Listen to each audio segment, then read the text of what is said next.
Hi friends, today our topic of discussion is Simon Commission, which came in 1927.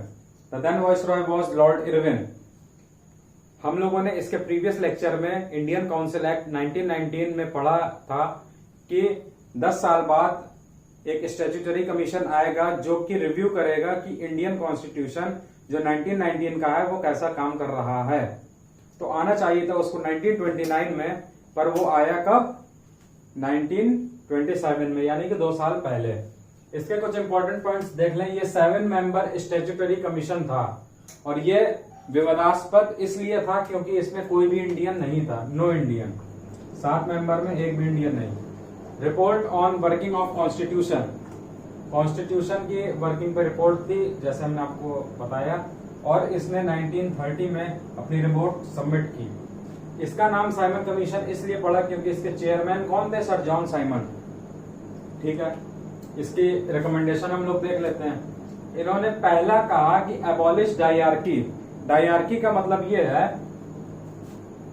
कि provincial level में 2 प्रकार के subject लिए गए, एक लिए गए रिजर्व और एक लिए गए ट्रांसफर्ड। जो ट्रांसफर्ड सब्जेक्ट थे इसमें इंडियन मिनिस्टर्स थे। ठीक, इसको बोला गया डबल गवर्नमेंट, यानी कि ये रिजर्व सब्जेक्ट्स थे, गवर्नर इसको हैंडल करेगा, और transfer subject Indian minister plus governor. अब ये उन्होंने कहा कि इसको अबॉलिश कर दिया, यानी कि इस डबल रूल को आप अबॉलिश कर दीजिए। ठीक है। Second point, extended responsible government to province, यानी कि आप रिस्पॉन्सिबल गवर्नमेंट प्रोविंस को एक्सटेंड करिए। रिस्पॉन्सिबल गवर्नमेंट कैसे प्रोविंस को होगी? Election will be the very beautiful way to extend responsible government to the province. Point number 3, federation, British India plus princely states. Federation का मतलब होता है एक प्रकार का संघ। जैसे इंडिया एक यूनियन है, इंडिया एक फेडरेशन नहीं है। फेडरेशन है यूएसए, वहां की जितनी भी स्टेट्स है वो जब चाहे अलग हो सकती हैं। ठीक है, तो फेडरेशन का मतलब ये है कि ब्रिटिश इंडिया और प्रिंसली स्टेट्स का एक फेडरेशन होना चाहिए, यानी कि जितना पावर प्रिंसली स्टेट्स का होगा उतना ही पावर ब्रिटिश इंडिया का होगा, यानी कि कोई भी एक दूसरे में डोमिनेट नहीं करेगा। इसका मतलब होता है फेडरेशन। ठीक है, यूनियन में चीजें सेंटर के हाथ में ज्यादा डोमिनेशन होता है। ठीक, फिर है continuation of communal electorate. Continuation of communal electorate का मतलब यह है कि जो सिख, मुस्लिम और इंडियन क्रिश्चियन के लिए सेपरेट इलेक्टोरेट आए थे, यानी कि Sikh will be voting for Sikh, Muslim will be voting for Muslim candidate, तो वो उन्होंने कहा कंटिन्यूएशन हम लोग करेंगे। फिर इसमें आगे हम लोग एक पॉइंट और देखते हैं।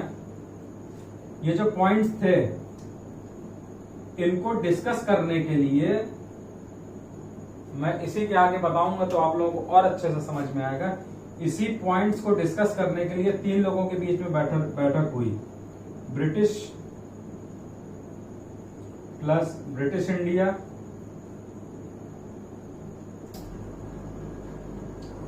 Plus Indian leaders.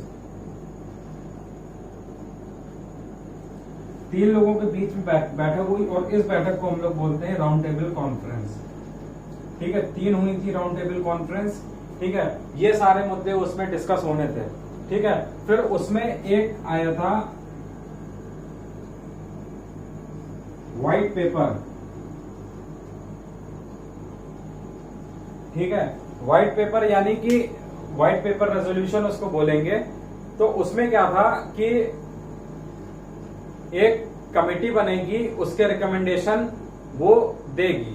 ठीक है, तो उसके रिकमेंडेशन हम लोगों को मिले थे 1935 के government of India act. It is highly important.